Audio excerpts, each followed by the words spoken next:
नमस्कार, मी मंजुषा शिवण क्लासमध्ये आपले सर्वांचे स्वागत आहे। आज आपला ऑनलाईन क्लासचा चौथा दिवस। तर आज आपण डायग्राम नोटबुकवरती म्हणजेच वहीवरती कसा काढून घ्यायचा ते बघणार आहोत। मी इथे तुम्हाला डिटेलमध्ये व्हाईट बोर्डवरती डायग्राम तिसऱ्या दिवशी काढून दाखवला होता। म्हणजेच आपला तिसऱ्या दिवसाचा जो क्लास होता त्यामध्ये आपण व्हाईट बोर्डवरती डायग्राम काढलेला होता। आता नोटबुकवरती कसा काढायचा ते बघणार आहोत। इथे मी एक वही घेतलेली आहे। मी ज्या दिवशी आपण ऑनलाईन क्लास चालू होणार होता त्याच्या आदल्या दिवशी सांगितलं होतं की आपल्याला वही, पेन, पेन्सिल, इरेझर हे लागणार आहे म्हणून। तर ते का लागणार आहे तेही मी तुम्हाला आज सांगणार आहे। तर हे खूप महत्त्वाचं आहे, जे आपण वहीवरती जे नोट करून घेतो म्हणजे लिहून घेतो ते आपल्याला कायमस्वरूपी कामात येतं। म्हणून आपल्याला शक्यतो वहीवरती हे लिहून घ्यायचं असतं। लिहून घेतल्यामुळे आपण कधीच विसरू शकत नाही। जे आपण वरच्यावरती नुसतं शिकत असतो मापं टाकायला ते नंतर काही दिवसांनी विसरून जातो। पण जे आपण वहीवरती डायग्राम म्हणजेच जे आपण ड्रॉ करून घेतो किंवा आकृत्या काढून घेतो आणि आकृत्यांवरून जे लिहून घेतो ते कधीच विसरत नाही। ज्या वेळेला आपण विसरलो त्यावेळेला आपण ती नोटबुक बघून आपलं लगेच लक्षात येऊन जातं। म्हणून आज मी तुम्हाला इथं दाखवणार आहे की कशा पद्धतीने आपण ड्रॉइंग करून घेतलेलं आहे आणि लिहून घेतलेलं आहे। इथे आपण वहीवरती 4 टकचा जो डायग्राम होता तो ड्रॉ करून घेतलेला आहे। अशा पद्धतीने आपल्याला ड्रॉ करून घ्यायचा असतो। मी वही तुम्हाला म्हणजेच नोटबुक सांगितली होती की एक पेज आपल्याला प्लेन हवं आहे आणि एक पेज लाईनिंगचं। तर हे जे डायग्राम आहे आणि हे जे आपण 4 टकचं टिक करून घेतलेलं आहे, जे ड्रॉ करून घेतलेलं आहे, काही जण याला 4 टक्स म्हणतात, 4 डाचचं ब्लाऊज पण म्हणतात किंवा साधे ब्लाऊज पण म्हणले जाते। तर मी तुम्हाला आता इथे सांगणार आहे। हा आहे पाठीमागचा भाग मी ड्रॉ करून घेतलेला आहे। हा आहे 4 टक ब्लाऊजचा पाठीमागचा भाग आणि हा आहे पुढचा भाग। पुढच्या भागात आणि पाठीमागच्या भागात भरपूर असा फरक असतो। पाठीमागच्या भागात एकच डाच येतो, पुढच्या भागामध्ये 4 डाच येतात म्हणजेच टक्स येतात 4 आणि क्रॉसपट्टी येते। आणि पाठीमागच्या भागामध्ये फक्त आपल्याला उंचीमध्ये 1 इंच वाढवायचा असतो, पुढच्या भागात 1.5 इंच वाढवायचा असतो। पाठीमागच्या भागामध्ये छातीमध्ये चौथा भाग म्हणजे छातीचा चौथा भाग प्लस 2 इंच, चेस्टमध्ये आणि कमरेमध्ये पण कमरेचा चौथा भाग आणि अर्धा इंच टक्ससाठी आणि 2 इंच शिलाई मार्जिनसाठी। तसंच आपल्याला पुढच्या भागासाठी वेगळ्या पद्धतीने वाढवायचं असतं। पुढच्या भागासाठी आपल्याला छातीचा चौथा भाग प्लस अर्धा इंच आणि कमरेत पण आपल्याला छातीचा चौथा भाग प्लस 2 इंच शिलाई मार्जिन टिक करून घ्यायचं आहे। नंतर ड्रॉ केल्यानंतर आपल्याला क्रॉसपट्टी ड्रॉ करून घ्यायची आहे। त्यानंतर आपण ज्या वेळेला हा टक्स पॉईंट टिक करत असतो, ड्रॉ करत असतो, हा जर आपला डाच 1 इंचाचा असेल तर 1.25 इंच आपल्याला ह्या साईडला वाढवून घ्यायचं असतं। तुम्हाला जर हा 1.5 इंचाचा हवा असेल तर ह्या साईडला आपल्याला 1.25 इंच, 1.25 इंचाचा हवा असेल तर 1.5 इंच, म्हणजे अशा पद्धतीने आपल्याला ह्या साईडला वाढवून घ्यायचं असतं। आणि इथेही आपल्याला वाढवून घ्यायचं असतं अर्धा इंच। आता आपण हे अर्धा इंच का वाढवतो? जेव्हा आपण हा टक्स घेतो तेव्हा 1.5 इंच ह्या साईडने, 1.5 इंच ह्या साईडने असं अर्धा इंच कमी होऊन जातं। म्हणून इथं चेस्टमध्ये कापड कमी पडू नये त्यासाठी आपल्याला इथे पण अर्धा इंच हे वाढवून घ्यायचं असतं। आणि टक्सची उंची ही आपल्या चेस्टवरून किंवा आपल्या ब्लाऊजवरून काढता येते। तर ती कशी काढायची तेही मी तुम्हाला पुढच्या व्हिडिओमध्ये सांगणार आहे। तर हे कसं लिहून घेतलं तेही मी तुम्हाला सांगते। आता आधी हे बघूयात। इथे मी नंबर लिहून घेतलेले आहेत, म्हणजेच 1 2 3 असं लिहून घेतलेलं आहे। हे आहे 0 ते 1 म्हणजेच पूर्ण उंची, 0 ते 2 छातीचा चौथा भाग प्लस 2 इंच, 1 ते 3 कंबरचा चौथा भाग प्लस अर्धा इंच पाठीमागच्या टक्ससाठी प्लस 2 इंच शिलाई मार्जिन, 0 ते 4 शोल्डरच्या निम्म, 0 ते 6 गळा रुंदी, 0 ते 7 गळ्याची उंची, 4 ते 5 मुंड्याची उंची असते ही, आणि इथून 5 ते तुम्ही इथपर्यंत मोजून हा 1.5 इंचवरती देऊ शकतात। इथंही तुम्ही नंबर टाकून घेऊ शकतात, तुमच्या याच्यावरती आहे। जर तुमचं लक्षात राहत नसेल तर तुम्ही अशा पद्धतीने इथे नंबर टाकून घेऊ शकतात। जसं मी इथे 8 ते 9 घेतलेला आहे, ही टकची उंची आहे आणि 1 ते 8 आहे टकची रुंदी आहे। आता तुम्ही असंही लिहून घेऊ शकतात 5 ते 10, 1.5 इंच जो आपण मुंड्याला आकार देतो पाठीमागच्या साईडला 1.5 इंचावरती, तसंही तुम्ही लिहून घेऊ शकता जर तुमचं लक्षात राहत नसेल तर। या बारीक बारीक गोष्टी खूप महत्त्वाच्या आहेत, बऱ्याच जणांच्या लक्षात राहत नाही। आणि इथून आपण पाव इंच कमी केलेलं आहे तेही तुम्ही लिहून घेऊ शकतात। जसं 6 ते, इथूनही लिहून घेऊ शकतो आपण 6 ते 10, 6 ते 10 पाव इंच असंही लिहून घेऊ शकतात गळा रुंदी।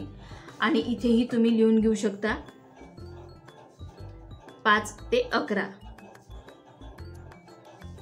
मुंड्याला आकार।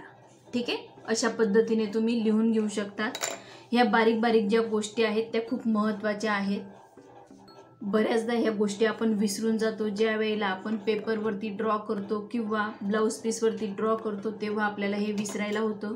हे विसरायला होऊ नये, तुम्हाला जर वाटत असेल आमचे ब्लाऊज परफेक्ट यावे तर हे ड्रॉ करून घेणं आणि हे जे छोटे छोटे आकडे आहेत म्हणजेच जे नंबर आहेत ते लिहून घेणं खूप महत्त्वाचं आहे। इथे आपण नंबर कसे लिहून घ्यायचे तेही बघितलेलं आहे आणि सेम पद्धतीने आपण पुढच्या भागात पण नंबर लिहून घ्यायचे आहेत। एवढेच चेंजेस आहेत पुढच्या भागात की इथं हे नंबर थोडे जास्त येतात।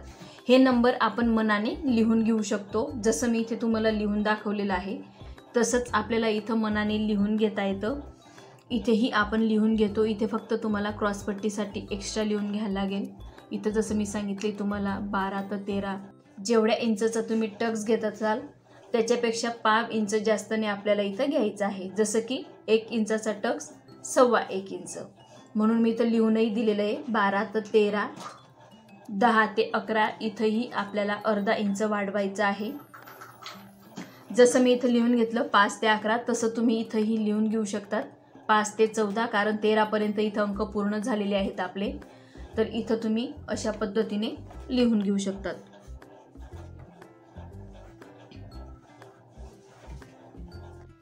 पुढच्या साईडचं आणि पाठीमागच्या साईडचं जरी तुम्ही वेगवेगळं लिहून घेतलं तर तुमच्यासाठी खूप चांगली गोष्ट आहे, म्हणजेच लवकर लक्षात येईल।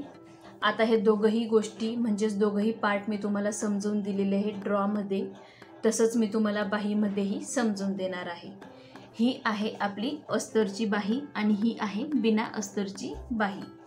अस्तरच्या बाहीसाठीही जसं आपण इथे बघितलं नंबरमध्ये सेम तसंच आहे, 0 ते 1 पूर्ण उंची प्लस 1 इंच, 0 ते 2 छातीचा चौथा भाग प्लस अर्धा इंच, 2 ते 4 हे कॅप हाईट असते म्हणजेच खुल्या भागाकडून कमी करून घेणं, 1 ते 5 दंडघेर आणि 1 ते 3 म्हणलं तर छातीचा चौथा भाग आपण स्क्वेअर करून घेतो, त्यासाठी आपण हा 3 लिहून घेतलेला आहे। आणि हा जो 5 लिहिलेला आहे तो दंडघेर आहे, 1 ते 5 दंडघेर प्लस आपल्याला 2 इंच 1.5 इंच तुम्ही जेवढ्या इंच शिलाई मार्जिन घेतलेलं असेल तेवढ्या इंच, 4 ते 6 जर आपण 1.5 इंच इथं शिलाई मार्जिन घेतलेलं असेल तर इथं पण आतमध्ये 1.5 इंचवरती इथे तुम्ही 2 इंच शिलाई मार्जिन घेतलं असेल तर 4 ते 6 जे आहे ते आपल्याला 2 इंच असं लिहून घ्यायचं आहे। सेम पद्धतीने बाहीचंही लिहून घ्यायचं आहे। इथे मी तुम्हाला 5 ते 7 आपलं जे 1.5 ते 2 इंच शिलाई मार्जिन असते ते पण लिहून देते जेणेकरून तुमच्या लक्षात येईल। 5 ते 7 जे आहे ते आपलं 1.5 ते 2 इंच शिलाई मार्जिन असतं। आणि राहिली आता आपली बिना अस्तरची बाही, सेम जसं आपण इथं टिक करून घेतलेलं आहे, जसं लिहून घेतलेलं आहे नंबरमध्ये तसंच तुम्ही इथं पण लिहून घेऊ शकतात। आता आपण बिना अस्तरच्या बाहीवरती पण नंबर टाकून घेतलेले आहेत, हेही मी तुम्हाला समजून सांगणार आहे। बिना अस्तरच्या बाहीला पण 0 ते 1 पूर्ण उंची आहे, त्यात मी 1.5 इंच शिलाई मार्जिन किंवा 2 इंच शिलाई मार्जिन वाढवून घेतलेले आहे। बिना अस्तरच्या बाहीसाठी आपल्याला हे 2-1.5 इंच शिलाई मार्जिन वाढवून घ्यायचे असते, कारण हा जो कापड आहे बिना अस्तरच्या बाहीसाठी तो आपल्याला फोल्ड करायचा असतो हात शिलाईसाठी। आणि इथं 0 ते 2 छातीचा चौथा भाग प्लस अर्धा इंच, 1 ते 3 छातीचा चौथा भाग प्लस अर्धा इंच. 2 ते 4 कॅप हाईट. कॅप हाईट म्हणजे खुल्या भागाकडून आपण जे कमी करून घेतो त्याला कॅप हाईट पण म्हणतात आणि खुल्या भागाकडून कमी करून घेणं ही म्हणतात. ते बाहीच्या उंचीनुसार ठरत असतं. 4 ते 5 जे आपण आतमध्ये 1.5 इंच 2 इंच शिलाई मार्जिन घेतो ते 4 ते 5 आहे. तसं तुम्ही लिहून घेऊ शकता. जसं मी तुम्हाला आता सांगत आहे तसं तुम्ही लिहून घेऊ शकतात किंवा तुमच्या पद्धतीने तुम्हाला लिहिता येत असेल तरीही चालेल. आता 9 ते 6 आपण असंही करू शकतो. 1 ते 9 हे जे 1.5 इंच आहे हे वाढवलेलं आहे आपण. पूर्ण उंचीमध्ये मी 1.5 इंच आधीच वाढवून घेतलेलं आहे. हे जे 1 ते 9 वरती मी टिक करून घेतलेलं आहे किंवा नंबर लिहून घेतलेला आहे हे फोल्ड करण्यासाठी आहे. आणि 9 ते 6 हा दंडघेर आहे. 6 ते 7 हे 1.5 ते 2 इंच आपलं शिलाई मार्जिन आहे. हे तुम्ही तुमच्या चॉईसनुसार 1.5 इंच 2 इंच घेऊ शकतात. आणि हे 1 ते 9 पण तुम्ही 1.5 इंच 2 इंच तुम्ही तुमच्या चॉईसनुसार घेऊ शकतात. इथे आपले हे जे बिना अस्तरच्या बाहीचे पाठीमागचा भाग पुढचा भाग जे मी अंक म्हणजे नंबर लिहून घेतलेले आहेत ते मी इथं समजून सांगितलेले आहेत. आणि जसं मी तुम्हाला समजून सांगितलेलं आहे तशा पद्धतीने तुम्ही तुमच्या भाषेत किंवा तुम्हाला जसं पद्धतीने लिहिता येत असेल तसं तुम्ही लिहून घेऊ शकतात. मी कशा पद्धतीने पाठीमागचा भाग लिहून घेतलेला आहे ते मी तुम्हाला इथं दाखवते. इथे आपण जो डायग्राम बघितलेला आहे त्याच्यावरून लिहून घेतलेले आहे साधे ब्लाऊज, फोर्टेक्स ब्लाऊज. त्याची पूर्ण उंची सर्वात आधी तर आपल्याला पूर्ण उंची, छाती, कंबर घेर, शोल्डर, बाही, दंडघेर, मुंडा हे असं लिहून घ्यायचं असतं. पूर्ण उंची 12.5 इंच, छाती 28 कारण आपण सर्वात आधी 28चं माप शिकणार आहोत. सर्वात लहान माप म्हणजे 28चं आहे. कंबर घेर 26, शोल्डर 5, बाही 3, दंडघेर 9, मुंडा 5.5. तर आपण आता जे 0 ते 1, 0 ते 2, 1 ते 3, 0 ते 4, 4 ते 5, 0 ते 6, 0 ते 7, 1 ते 8, 8 ते 9 का लिहून घेतलेलं आहे आणि कसं लिहून घ्यायचं आहे ते बघणार आहोत. हे जर तुम्ही बघितलं तर तुम्हाला पुढचे जे मापं आहेत किंवा पुढचा भाग आहे, बाही आहे, जसं मी तुम्हाला सांगितलं तसं तुम्हाला लिहून घ्यायला खूप सोपं जाणार आहे. 0 ते 1 पूर्ण उंची जसं मी तुम्हाला सांगितलं 0 ते 1 पूर्ण उंची मी तिथं टिक केलेलं आहे आणि नंबर लिहून घेतले आहेत. 0 ते 1 पूर्ण उंची 12.5 इंच अधिक 1 इंच. नेहमी आपल्याला पाठीमागच्या भागात 1 इंच उंची ही वाढवायची असते. जसं आपण ब्लाऊजवरून मापं घेतली, मागच्या व्हिडिओमध्ये मी दाखवलं तुम्हाला ब्लाऊजवरून मापं कशी घ्यायची आणि त्या मापामध्ये किती इंच कुठं वाढवून घ्यायचं तेही आपण बघितलं.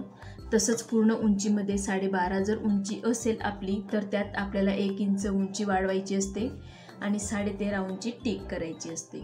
समजा इथं 12.5 ऐवजी जर 11.5 असेल तरीही आपल्याला 1 इंच उंची वाढवायची असते आणि 12.5 उंची तयार घ्यायची असेल. जर तुमची तयार ब्लाऊजची उंची 12.5 असेल तर आपल्याला 13.5 घ्यायची आहे. म्हणजे इथं तुम्हाला कळलं असेल आता 0 ते 1 पूर्ण उंची प्लस 1 इंच आपल्याला वाढवायचं आहे. आता 0 ते 2 म्हणजे मी तुम्हाला जिथं लिहून घेतलेलं आहे आपण ड्रॉ करून घेतले तिथंच सांगितलं. 0 ते 2 छातीचा चौथा भाग प्लस 2 इंच. आता हे 2 इंच काय आहे? 2 इंच हे शिलाई मार्जिन आहे. जसं आपण ब्लाऊजवरून मोजून घेतलं होतं, छातीचा चौथा भाग मोजला होता, त्यात 2 इंच शिलाई मार्जिन. काही 1.5 इंच घेतात, काही 1.25 इंच घेतात. पण जे नवीन शिकणारे असतात त्यांनी नेहमी 2 इंच शिलाई मार्जिन घेतलं पाहिजे. 1 ते 3 आता 1 ते 3 म्हणजे कंबरचा चौथा भाग असतो. आपल्याला नेहमी ब्लाऊजवरून कंबर कसं मोजायचं आहे ते मी व्हिडिओमध्ये सांगितलं आहे.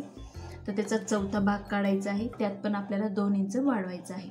हे आहे पाठीमागचा भाग. आता पाठीमागच्या भागात आपल्याला ॲड करायचं असतं परत अर्धा इंच. पाठीमागच्या भागात काय ॲड करायचं आहे? प्लस अर्धा इंच. 2 इंच अधिक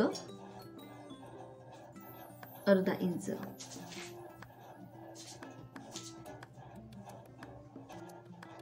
आता एक कंबरच्या भागात मी अर्धा इंच का वाढवलं? पाठीमागचा जो भाग असतो, मी इथे पाठीमागचा भाग दाखवते तुम्हाला लिहून. पाठीमागचा जो भाग असतो आपल्याला त्यात आपल्याला कंबरचा चौथा भाग प्लस 2 इंच घ्यायचे आहे. आणि जो पाठीमागचा टक्स असतो त्यासाठी आपल्याला अर्धा इंच एक्स्ट्रा घ्यायचे. मग तुमचं 28 साईजचा कंबर 24 असेल तरी, 25 असेल तरी, 26 असेल तरी किंवा 24 असेल तरीही आपल्याला हा पाठीमागच्या भागात अर्धा इंच हा वाढवायचाच आहे. आता आपण शोल्डरच्या निम्म म्हणजे काय ते बघणार आहोत.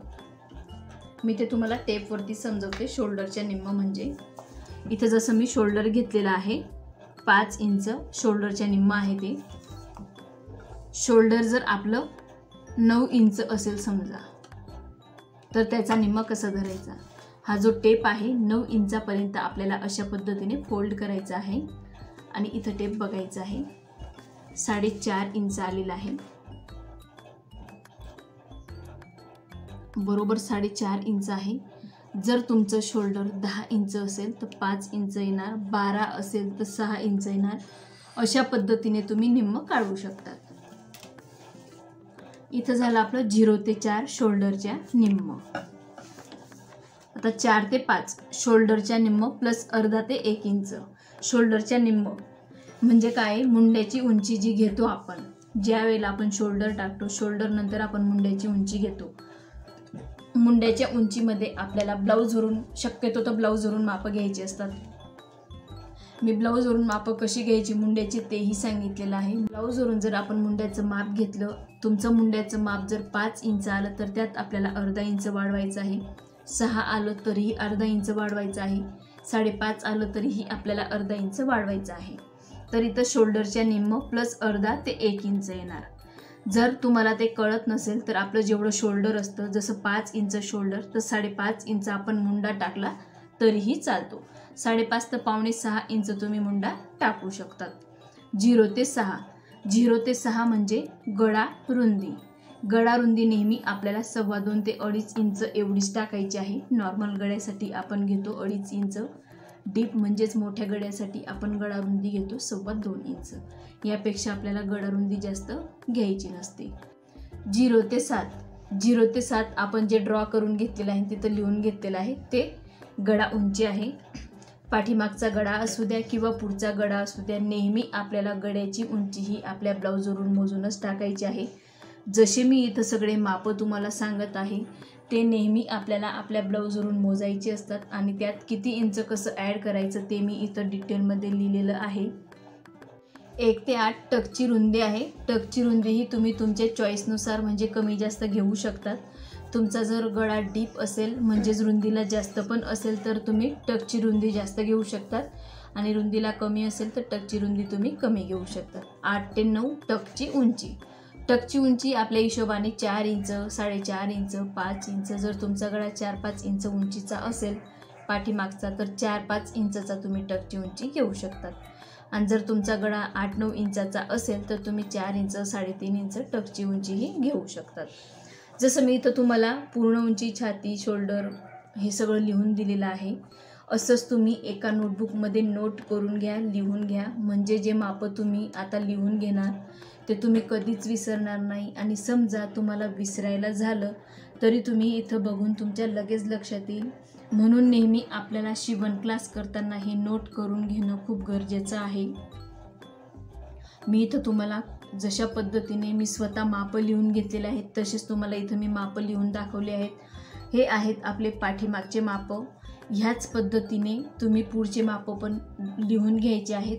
पुढचे मापं पण कशी लिहायचे, सेम जसं 0 ते 1, 0 ते 2 मी इथं जसं लिहून दिलेलं आहे. मी इथे तुम्हाला बाहीचं आणि पुढच्या भागाचं लिहून दिलेलं नाही आहे. जसं आपण पाठीमागच्या भागाचं लिहून मी तुम्हाला दाखवलेलं आहे तसंच तुम्हाला पुढच्या भागाचं पण लिहून घ्यायचं आहे. 0 ते 1 पूर्ण उंची प्लस 1.5 इंच शिलाई मार्जिन घेतो आपण पुढच्या भागात. 0 ते 2 छातीचा चौथा भाग प्लस 2 इंच.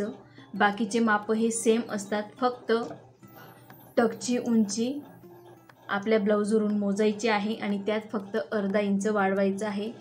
तुम्ही टकची उंची कटोरी ब्लाऊजवरून देखील मोजून घेऊ शकतात. आणि गळ्यापासून तर क्रॉसपट्टीपासून हा मधला भाग काढायचा आहे. जसं हा जर 4 इंच असेल तर मधला भाग काढून इथं टकची रुंदी घ्यायची आहे. आणि ही जी क्रॉसपट्टीची उंची आहे ती क्रॉसपट्टीची उंची आपल्या ब्लाऊजच्या उंचीवर असते. जर उंची तुमची ब्लाऊजची 12.5 इंच तयार असेल तर ही जी उंची आहे आपली क्रॉसपट्टीची ही 1.5 इंच उंची वाढवून तुम्ही 3 इंच, 2.5 इंच, 3.25 इंच, 3.25 इंच घेऊ शकतात. ही जी क्रॉसपट्टी आहे ही आपल्या ब्लाऊजवरूनही मोजून घेता येते. आपल्या ब्लाऊजवरची जर क्रॉसपट्टी 3 इंचाची असेल तर त्यात आपल्याला 1/2 इंच किंवा 1.25 इंच वाढवायचं आहे. म्हणजे तयार ब्लाऊजवरून तुम्ही मोजत असाल तसंही तुम्ही करू शकता. आणि हा जो टक्सची उंची आहे नेहमी आपल्याला वरच्या साईडनेच टक्सची उंची ही मोजून घ्यायची असते. आणि नेहमी आपल्याला लक्षात ठेवायचं आहे हे जे आपण वाढवून घेतलेले आहे नेहमी वाढवायचंच आहे. हा जर टक्स आपण 1 इंच घेतला असेल तर इथे आपल्याला 1.25 इंच वाढवायचं आहे. जर तुम्ही वाढवलं नाही तर कमरेमध्ये ब्लाऊज कमी पडेल आणि ब्लाऊज व्यवस्थित बसणार नाही. म्हणून हे जे माप आहेत ते व्यवस्थित लिहून घ्यायचं आहे आणि अशा पद्धतीने तुम्ही पण डायग्राम काढून घ्यायचा आहे. हे जे आपण 4 टक्सचे ड्रॉ करून घेतलेले म्हणजे डायग्राम करून घेतलेला आहे पुढच्या पार्टचा. तर हे जे माप आहेत टक्सचे ते कसे घ्यायचे, किती इंचावरती घ्यायचे ते मी तुम्हाला पुढच्या व्हिडिओमध्ये पेपर पॅटर्नमध्ये सांगणार आहे. म्हणजेच 28 साईजचं हे जे माप आहे 4 टक्सचं याचं मी तुम्हाला पेपर पॅटर्न बनवून दाखवणार आहे आणि त्यामध्ये डिटेलमध्ये सांगणार आहे की शोल्डरचं माप कसं टाकायचं, मुंड्याचं माप कसं टाकायचं, टक्सची उंची कशी मोजून घ्यायची, हा टक्स किती इंचावरती घ्यायचा, इथून टक्सची रुंदी कशी घ्यायची, ह्या टक्सची उंची कशी घ्यायची, इथून 1/2 इंच कसं वाढवायचं, इथून 1 इंच कसं वाढवून घ्यायचं, क्रॉसपट्टीची उंची कशी घ्यायची ते अगदी डिटेलमध्ये मी तुम्हाला पुढच्या व्हिडिओमध्ये सांगणार आहे. तुम्हाला जर माझा आजचा 4 टक्स ब्लाऊजचा डायग्रामचा व्हिडिओ आवडला असेल तर मंजुषा शिवण क्लास या चॅनलला लाईक करा, शेअर करा आणि सबस्क्राईब करा.